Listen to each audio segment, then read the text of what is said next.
Good morning everyone, welcome to my YouTube channel the self study. कैसे आप सब लोग। आज हम डिस्कस करेंगे कि नोट्स कैसे बनाते हैं, एक सिंपल सा नोट्स कैसे बनाते हैं। तो देखिए, जैसे हमें नोट्स बनाना है तो हमें उसे सिंपल, जितना सिंपल बनाएंगे हम उतना अच्छे से उसको रिवाइज करेंगे। अब सबका अलग अलग तरीका होता है। Something there are some peoples who does not have a pen, they keep a lot of a pen. यानी कि उनको नोट्स बनाने के लिए बहुत सारे पेन चाहिए। क्यों चाहिए? ये पेज है, नोटबुक है, यहाँ पे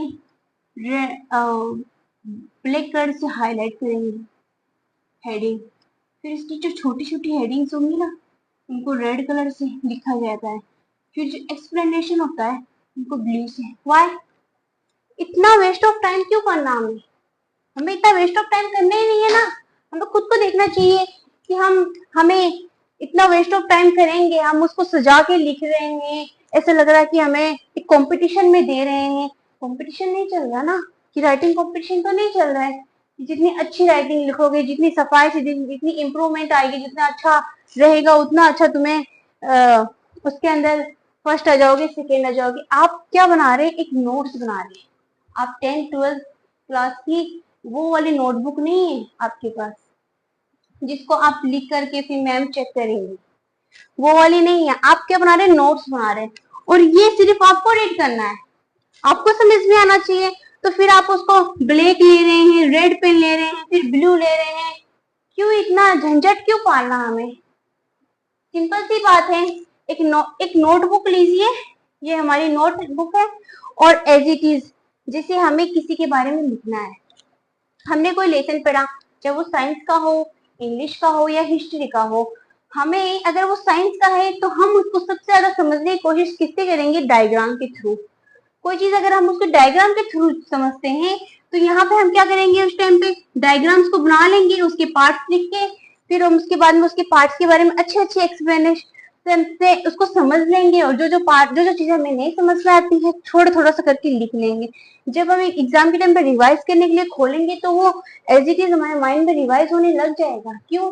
क्योंकि अगर हमारा मूड हो पढ़ने का और उस टाइम पे इस डायग्राम को बनाकर हमने रिवाइज किया हुआ है, तो डेफिनेटली जैसे आप ये पेज आपके सामने आएगा आपकी नोटबुक में से, आप इसे तुरंत रिवाइज करने लग जाएंगे कि हाँ, ये चीज मैंने ऐसी पढ़ी थी, इसके अंदर ये भी एक्सप्लेनेशन हुआ था, ये इतना हुआ था।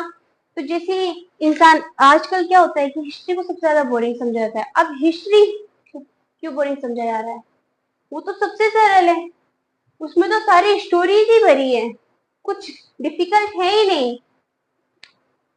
किसी महिला की कहानी आ गई, राजा की कहानी आ गई, कोई स्वर्थी आ गया, कुछ भी ले लेते हैं। हर चीज में स्टोरी है, हर चीज को एक स्टोरी वे के साथ। जब आपका एक नोट्स आप बनाते हैं और उसको जब आप रिवाइज करते हैं तो आप रिवाइज उसको तब कीजिएगा जब आपका पढ़ने का मूड हो। जब आपका पढ़ने का मूड रहेगा ना, तो आप उस पेज को ना 10 मिनट के अंदर कैच कर लेंगे। आप उस पेज को आप 10 मिनट के अंदर रिवाइज कर लेंगे, अच्छे से उसको याद कर सकते हैं 10 मिनट में। और आप अगर आपका मन नहीं है ना, तो आप इस पेज को पूरा दिन लेकर देख लेंगे। क्या है ये? बोरिंग है, हमें तो याद ही नहीं हो रहा है। क्या करें? हमें याद ही नहीं हो रहा है। ऐसे करते रहेंगे और वो चीज हमें याद नहीं होती है। और कई बच्चे होते हैं कि आजकल तो इस चीज को हाईलाइट कर लेते हैं, हाईलाइटर भी यूज करने लग गए। आपको बता दो, एक टॉपर की आप नोट्स को उठा करके देख लीजिए, उसमें सिर्फ आपको रफली उसी की राइटिंग में कोई एक्स्ट्रा काम नहीं उसके अंदर मिलेगा, कोई हाइलाइटर नहीं मिलेगा, कोई एक्स्ट्रा पेन का यूज, ओनली ब्लू पेन, जिस पेन से वो लिखता जा रहा है शटाशट लिखते जाते हैं।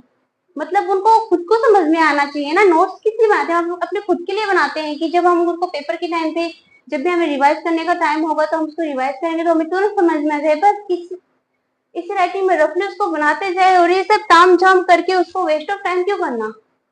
हमें तो खाली एक पीरियड, मतलब बहुत अच्छे तरीके से नोट्स को नहीं बनाना चाहिए, इतना सजा के एक वो हो जाता है। जैसे एक सिंपल सा नोट्स हमें एक स्टोरी की तरह याद रखना है, और एक स्टोरी की तरह लिख याद रख करके, जैसे टॉपिक ले लिया हमने, क्या ले लिया? अशोक का टॉपिक ले लिया। अब अशोक अशोक की कहानी पूरी हमने हिस्ट्री में याद रख ली। अब हमें क्या करना है? मेन मेन चीज उसकी डेट ऑफ बर्थ सबको याद नहीं रहती है, वो हम लिख सकते हैं। माता पिता जी का नाम, जन्म क्या हुआ था, ये हेडलाइन, मतलब कब शासन किया था, कब राष्ट्रपति बैठे, कब सम्राट बने, कब उन्होंने धर्म की यात्रा स्टार्ट की, कब उन्होंने क्या चीज किया, किस चीज की लड़ाई की। ये मोस्ट ऑफ हम एक पेज में एक ये वाला पेज, एक पेज इस टाइप से होता है 1 और 2, इसी में हम उसकी पूरी अच्छे से एक्सप्लेनेशन के साथ में नहीं, जो मोस्ट ऑफ लाइन होती है वही एक लाइन हम ऐसे निकाल लेंगे और उसकी स्टोरी को अच्छे से याद करे रहेंगे ना, तो हम उसको बहुत अच्छी तरीके से नोट्स बना सकते हैं। तो नोट्स बनाना कोई बहुत डिफिकल्ट नहीं होता। कई लोग समझते हैं बहुत हार्ड काम है, कई लोग सोचते हैं कि हिस्ट्री की बुक्स ले लेंगे, इंग्लिश की किसी की भी बुक्स ले लेंगे, ये लाइन भी मोस्ट है, इसको भी लिख लेते हैं, ये लाइन भी मोस्ट है। आप पूरा लेसन शुरुआत से लेकर एंड तक उसको पढ़िए, ठीक है। एक अच्छे से एक्सप्लेनेशन के साथ स्टोरी समझकर उसको रीड कीजिए। आप उसको रीड कर लेंगे, जब आपको मूड हो तभी अच्छे से रीड करना है, ये बात को याद रखना। बिना मूड के आप लेके बैठेंगे तो आप उसको 10 दिन तक भी लेकर के पढ़ेंगे तो वो आपको बिल्कुल भी याद नहीं होगा। तो जब आपका मूड हो आप उसको लेकर के बैठेंगे एज इट इज, तो उसको छापना नहीं है। क्योंकि कई लोग होते हैं पेज बुक्स को खोल लेंगे और अपना नोट साइड में नोटबुक रख लेंगे, हाँ ये लाइन भी मोस्ट है इसको भी टिक करके लिख लेते हैं, ये वाली लाइन भी मोस्ट है इसको भी टिक करके लिख लेते हैं। तो सारी लाइंस मोस्ट ही तो लगती है। और कई लोग होते हैं वो हाईलाइट लेके बैठे रहते हैं, हमें नोट्स नहीं बनाना है, वही बुक्स में हाईलाइट करते रहते हैं। नोट्स बनाओ, आप रफली तरीके से बनाते जाओ, लिखने की भी प्रैक्टिस रहेगी, और जब आप पेपर में लिखने जाओ तब उसको अच्छे तरीके से लिख सकते हो। क्यों? क्योंकि वहां पे एग्जामिनर होगा, वो वहां पे वो पढ़ सकता है। इसलिए खाली खुद के पढ़ने के लिए जो नोट्स होता है उसे आप रफली तरीके से बनाए ताकि वेस्ट ऑफ टाइम से आप टोटल बचे, और जो उस टाइम उसको सजाने धजाने में लगता है उतना में आप उसको अच्छे से याद करके रख लेंगे। तो इस तरह से सिंपल वे में नोट्स को बनाएं। आज के लिए इतना ही, फिर मिलते हैं एक नई वीडियो के साथ। प्लीज चैनल को लाइक करें, सब्सक्राइब करें, बेल आइकन जरूर दबाएं।